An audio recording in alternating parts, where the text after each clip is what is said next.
Joining me now, former counterterrorism agent and current host of This Is My Show with Drew Berquist. Drew Berquist. Drew, it's tough to sort out Joe Biden's worst disasters.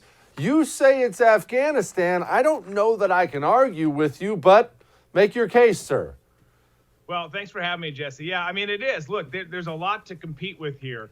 But I think that Afghanistan is on a number of levels, right? First and foremost, this was something that I know we wanted to get out of, but as we've talked about even on your show, the way that it was done was so epically bad that none of us who've spent exhaustive time in that country could have ever come up with a scenario that looked this bad. So I think it's a multitude of things, but first and foremost, you've abandoned and betrayed 20 years, 2 decades worth of warfighters who in some cases gave it all, but all of us and our families who've put so much into that to spit in the face of those people that were tasked by this government, by now him running this government, and the way that they did it was horrible. So you've done that. You've disenfranchised and disenchanted a lot of Americans and a lot of families who just support our warfighters in the veteran and intel community.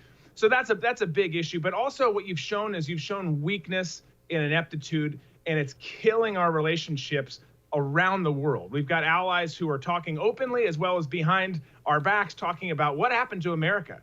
What happened to this country that we could rely on and lean on, who has essentially said, no, we're just going to hand the keys to a terrorist organization, not just one, but several, in fact. We're going to give them more weapons, more territory, more money, more power and authority than they've ever had before. And we're going to legitimize them on top and claim that we have leverage when in fact we don't, because if we did, and we could, certainly, we would have done something and we would have done it all different than this. So it's killing us there. And then on top of it, it's making us, our partners, both abroad and here at home, less safe.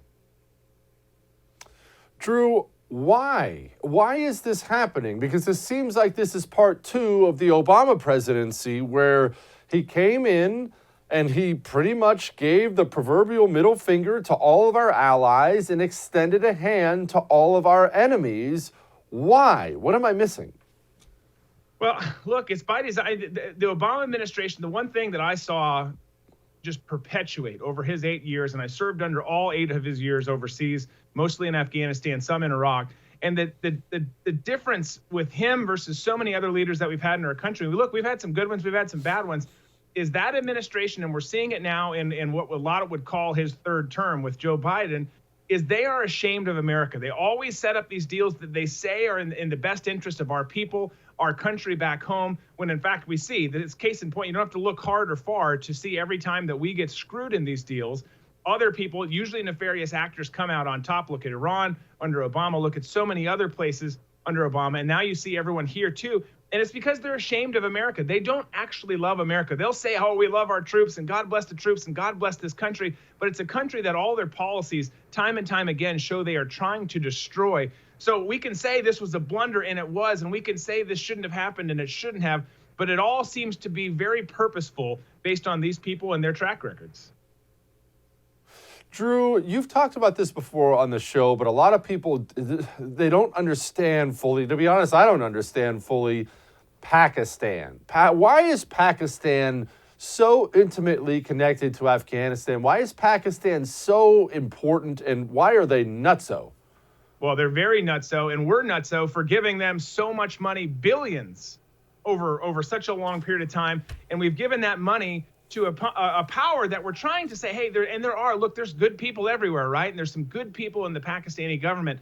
But what we're trying to do is keep the peace there with the region, with as volatile as it is, of course, with them in India and Kashmir. We've got, Afghanistan, where we've been heavily involved for decades upon decades now. We've got Iran on the other side of that. So it's a volatile region. We want to keep the peace there. We want to keep them in check. But the problem is we never really have. They've just used and abused us. We've given them tons of money, which they've turned around and given to Haqqani and other nefarious actors to then go literally kill us. We're literally paying them to cut us out at the knees in Afghanistan and kill our service members and our allies. So it's made no sense, but we've always been scared to call them out on the carpet and say, you know what, we're just going to stop doing this until you stop doing what you're doing.